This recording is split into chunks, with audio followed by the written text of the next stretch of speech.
கோலி talk Kollywood news. Vikram Prabhu ஜோடி ஆகுறாங்க நஸ்ரியா. கழுகு படத்தை இயக்குன சத்யசிவா இப்போ சிவப்புன்ற படத்தை இயக்கியிருக்காரு.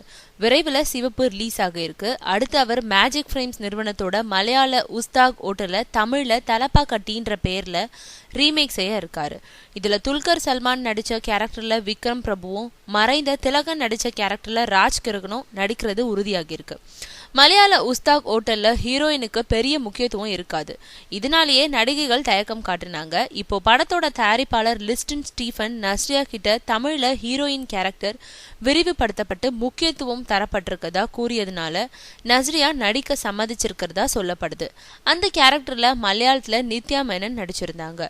பாரம்பரியமிக்க ஹோட்டலை நடத்த முடியாம திணறும் தாத்தாவோட உணர்வை புரிஞ்சுக்கிட்டு அமெரிக்கால படிச்ச பேரன் தன்னோட படிப்பறிவை வச்சுக்கிட்டு அந்த ஹோட்டலை எப்படி பெரிய இடத்துக்கு கொண்டு வரான்றது தான் கதை.